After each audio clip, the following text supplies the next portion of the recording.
नमस्कार दोस्तों, क्या हाल है आप सभी का। इसमें मैं आप लोगों को नरक में मिलने वाली उन सजाओं के बारे में बताने जा रहा हूँ जो सजा हम आए दिन अपनी जिंदगी में करते रहते हैं दोस्तों, कुछ जानते हुए भी और कुछ अनजाने में भी। इस पाप के सजा के बारे में जान के आप कांप जाएंगे। तो स्टार्ट करते हैं। सबसे पहले हम बात करते हैं कि गरुड़ पुराण किसने लिखा, किसके द्वारा रचित है। ये गरुड़ कौन है आपको पता है? ये उनका वाहन है जो ये पूरा सृष्टि चलाता है। श्री हरि का वाहन है गरुड़ जी। तो एक बार की बात है, गरुड़ जी उनको अपने कंधे में बैठा के कहीं ट्रैवल कर रहे थे, कहीं जा रहे थे। तो उसी ट्रैवल के बीच में गरुड़ जी विष्णु जी से पूछता है, हे प्रभु आप मुझे बताइए कि ये जो नरक और स्वर्ग में जीवात्मा को किस तरह का यातनाएं मिलती है। विष्णु जी उनको सारा चीज बताता है कि नरक में क्या सजा मिलता है। ये सब चीज विष्णु जी उस ट्रैवल के बीच में गरुड़ जी को बताते हैं और वहीं से गरुड़ पुराण का रचना हो जाता है। तो बहुत सी सजा नरक की बात करें हम, नरक की 5 मेन सजा जो हम आए दिन अपनी जिंदगी में करते रहते हैं दोस्तों। हमें पता भी नहीं होता, कभी कभी अनजाने में भी कर देते हैं, कभी कभी जानकर भी कर देते हैं, लेकिन करते हैं आए दिन, हमेशा करते हैं। लेकिन ये चीज़ किसी को नहीं पता है। उनको लगता है कि ये तो कुछ नहीं होगा, कुछ नहीं होना, कोई देखने वाला है नहीं, कोई देखेगा नहीं। भैया ऊपर वाला देखता है, हर एक चीज़ हर एक क्षण तुम्हारा नोट होता है, समझ जाओ। 5वें नंबर से स्टार्ट करते हैं। 5वें नंबर पर आता है रौरवम। ये वो सजा का नाम है जिसमें जीवात्मा को एक ऐसे नागिन के पास फेंक दिया जाता है जिसको नागिन इतनी बार डसती है जिसकी आप कभी कल्पना भी नहीं कर सकते। और ये सजा क्यों दी जाती है आपको पता है? जो इंसान दूसरे की संपत्ति यानी प्रॉपर्टी और जो इंसान दूसरों की संसाधन यानी कि लग्जरी में ऐश करता है, जो इन सब का मजा लेता है, ऐसे इंसान को हमारे धर्म में पापी बताया गया है। और ऐसे को मरने के बाद रौरवम वाला सजा मिलता है, जिसमें रूरू नाम की नागिन, वो नागिन का नाम रूरू है, वो नाम की नागिन इतनी अनंत बार उसको डसती है जब तक उसका टाइम पीरियड खत्म नहीं हो जाता। जब तक एक टाइमिंग फिक्स रहता है कि ये टाइमिंग से ये टाइमिंग तक इसको ये यातना मिलना चाहिए, तो उस टाइम तक उसको वो डसते रहती है, करोड़ों बार डसती है वो, और जब तक उसका टाइम पीरियड खत्म नहीं होता। अभी आप बोलोगे कि आत्मा को तो कभी दर्द नहीं होता, आत्मा को ना ही कोई जला सकता है, ना ही कोई उसको गीला कर सकता है, ना ही कोई उसको काट सकता है, ना ही कोई उसको मार सकता है।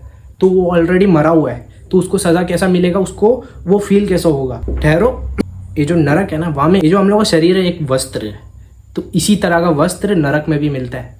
नरक जब पहुंचाया जाता है जीवात्मा को किसके द्वारा? यमदूतों के द्वारा।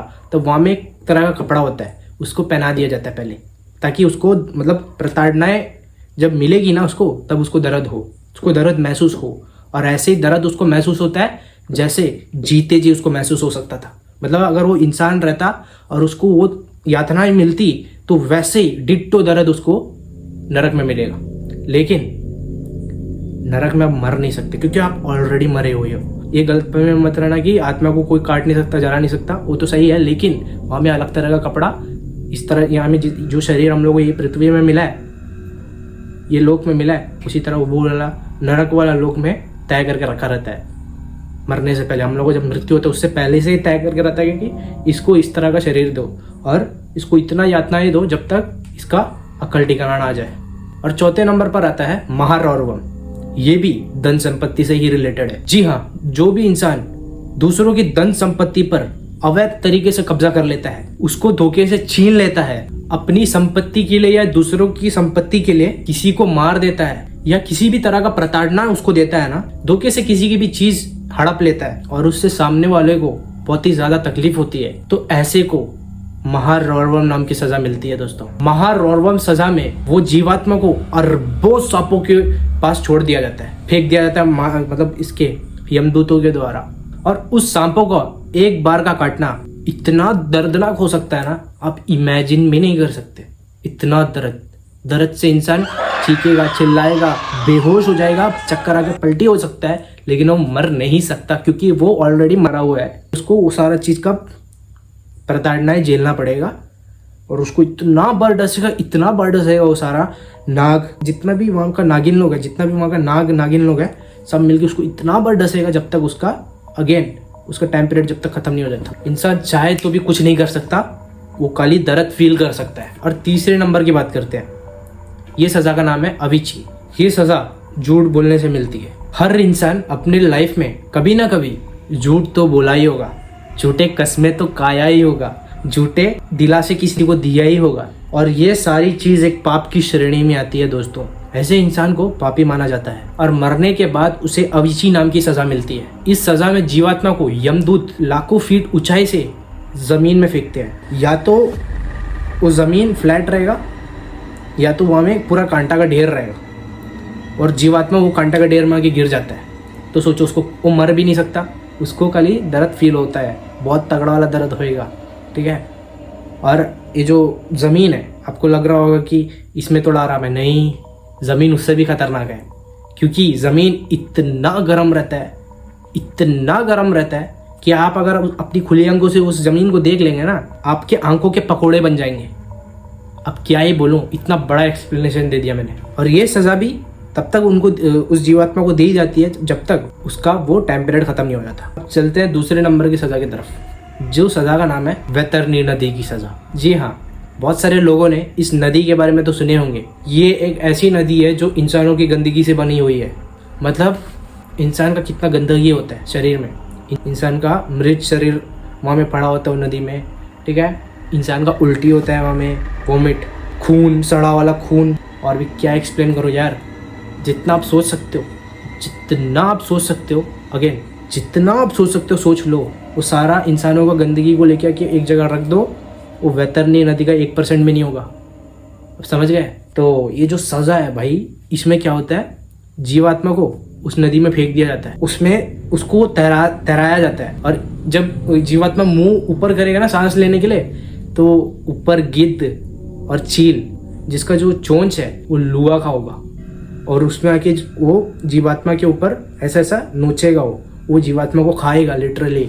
और वो जीवात्मा नीचे भी नहीं जा सकता, ना ही ऊपर आ सकता है, वो कहीं का नहीं रहता है, क्योंकि नीचे जाएगा तो वो बेहोश हो जाएगा, क्योंकि उतना गंदा स्मेल वहाँ से आता है।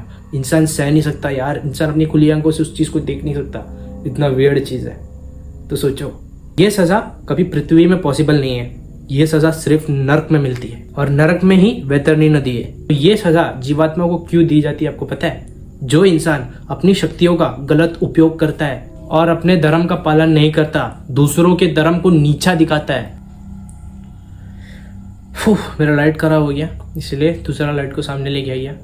तो कंटिन्यू करते हैं, चलो। मतलब जो भी इंसान धर्म का पालन नहीं करता, दूसरों के धर्म को नीचा दिखाता है, उस इंसान को मरने के बाद ये सज़ा मिलती है वैतरनी नदी की। इस नदी में यमदूत जीवात्मा को फेंक देते हैं नदी में, और बहुत सारे जानवर को छोड़ दिया जाता है जो उसका बुरा हाल कर देते हैं काट काट के, वो मर भी नहीं सकता।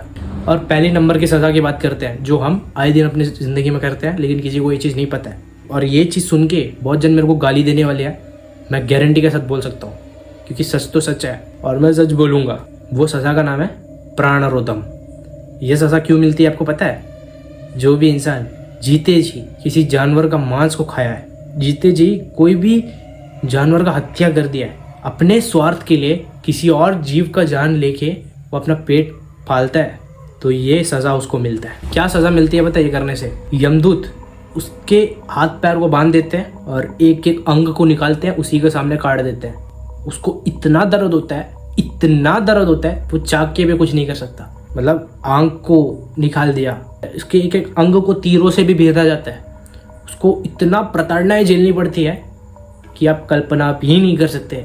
और अगर हम नरक का सज़ा भोग रहे हो ना, तो यहाँ से ज़्यादा दुर्गति वाला सज़ा कहीं नहीं होगा आपके लिए, क्योंकि पृथ्वी का सज़ा कुछ नहीं है वो सज़ा के सामने। यह सज़ा मांस खाने से मिलता है, किसी और जीव का हत्या करके अपना पेट को पालने से मिलता है। किसी भी बेजुबान की जान अगर ले रहे हो आप अपने स्वार्थ के लिए, अपने 6 मिनट के टेस्ट के लिए, तो आपको वो सज़ा मिलने से कोई नहीं रोक सकता, भगवान भी नहीं रोक सकता।